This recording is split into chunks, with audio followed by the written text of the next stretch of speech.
Ayun po. Ayun po, ito po yung verse na 'to, gusto ko din po 'to, favorite ko po 'to. Nung binasa ko po, iyak po talaga ako kay Lord dito.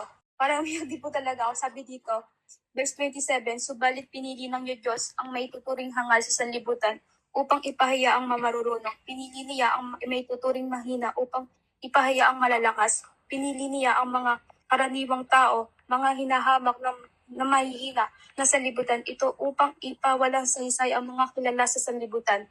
Ito po is about po sa mahina. And, sayang yan. About po sa mahina. Kasi po, ako po is, mahina po talaga ako. Mahina po ako sa pag-aaral. Natuto po ako magbasa sa Bible. Hindi ko po siya ikinakahiya. Bakit po ko hindi po siya ikinakahiya? Si Lord po kasi yung nagturo po sa akin magbasa. Si Lord po nagturo sa akin kung paano basahin yung Bible?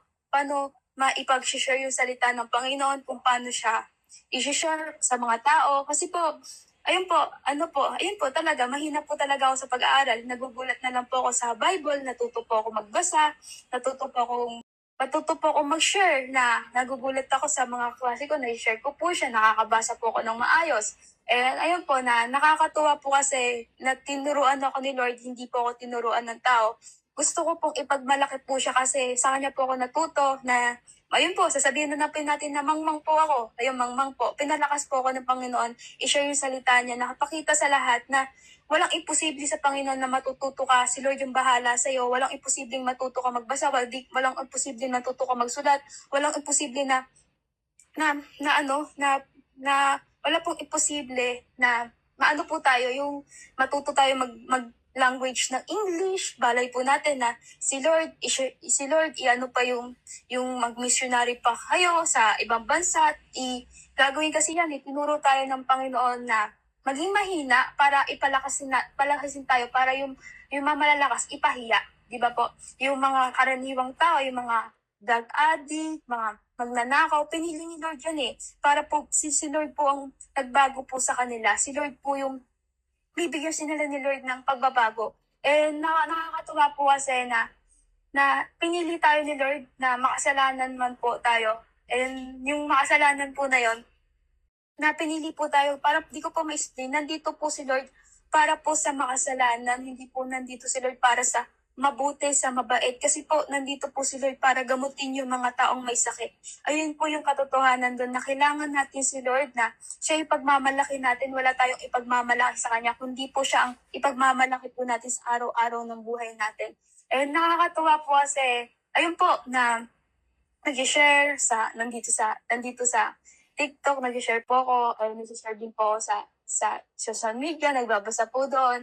Dito po talaga ako natuto magbasa sa Bible. Gusto ko po sabihin kasi ipagmamalaki po siya. Kasi po, hindi po nakakahiya. Kasi, bakit ko po kay kakahiya? Si Lord po ang nagturo sa akin. Si Jesus Christ po ang nagturo sa akin kung paano babasahin to, kung paano bawat verse, bawat Korinto, yung bawat dyan, maiintindihan mo siya about kay Lord na nandito si Lord para sa mga itinatakwil, nandito si Lord para sa mahihina, nandito si Lord para sa mahihirap, para sa atin lahat po na kailangan po natin siya sa buhay natin, na siya yung tagapagligtas, siya yung sasambahin. Ayun po yung nakita ko kay Lord na walang imposible kay Lord.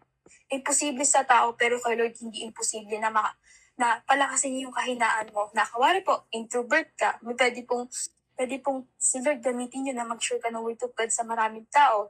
Pwede pong mangyari na yun, di ba po? Yung trauma mo, anxiety mo, mawawala yun, magiging masayahin ka sa pamamagitan ni Kristo Jesus. Mawawala po lahat ng, ng ano po natin, yung ano ba to, yung insecurity natin sa sarili natin na, wari po na, ayun po, mahina po tayo eh, pero yun sa Panginoon, yun po yun yung binibigay ni Lord na asin sa atin sa araw-araw ng may tuto ng buhay natin. Masasabi ko po na hindi ko po siya ikakahiya kasi si Lord po nagturo sa akin. And ngayon po, nag-share ako ng Word of God, nagbabasa po ako ng Bible, sinasabi ko po kay Papa yun, doon po ako natuto. Sinabi ko po talaga kay Papa, para po ma-inspire din po si Papa kay Lord, and para pong makakilala din po si Papa. Yun po, na kinikwento kay Papa yung mga ganon. And napaka natutuwa lang po talaga ako kasi, ayun, may calling sa akin si Lord na, ayun, mag-share ako ng word of God sa maraming tao. And gusto ipasabi ni Lord sa inyo na malahat po tayo may kahinaan. May kahinaan po tayo at si Lord papalakasin yun. papalakasin yun, di ba po? Ipapalakasin po talaga ni Lord yun. And ayun po, pinalakas po ni Lord yun, yung confidence po, at saka po yung, yung ano po ba to, yung kahinaan ko na yun, pinalakas ni Lord, ipinagmamalaki ko po yun. And nandito po si Lord para sa makasalanan po tayo, makasalanan po ako. Pero yun pinili tayo ng Panginoon na may share yung salita niya, may makipag-isa tayo, at ayun po, magkakaroon po tayo ng buhay na walang hanggan, at siya po yung itaas natin sa buhay po natin. And gusto ko po talagang i-share to. Kanina po, naghahanap lang po ako ng TikTok ko na ma-sharean, kasi po, ayun din po, napakabuti ng Panginoon na, ayun, may nakita ko is that na, okay, sabi ko, yun si ate, nagulat na lang talaga ako na, ano bang i-explain to? Sorry po, kabado po Yung si ate po na nagsabi po dito, testimony, ganun po. And naano ko po siya, sabi ko, eto na po ba yung sign? Sabi ko, parang ganun po. And ayun po, sinare ko po siya. And ayun po, parang hindi na po nahihiya. And pinalakas po talaga ni Lord yung kahinaan ko. And alam ko po, may kahinaan po tayong lahat. Si Lord po ang nakakaalam yan.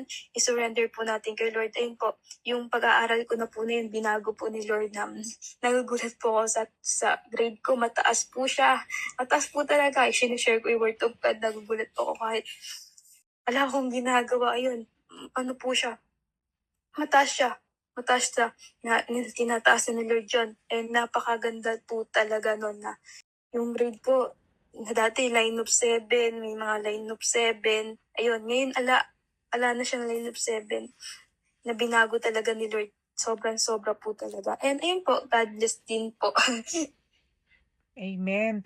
So, dito sa 1 Corinthians chapter 1, verse 20, saan na ba yun?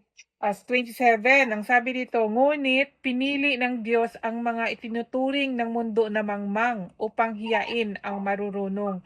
Pinili ng Diyos ang mga itinuturing ng mundo na mahihina upang hiyain ang malalakas. So tayo po yun, yung mahihina po sa school. Ako din po mahina sa school. And God give me His word.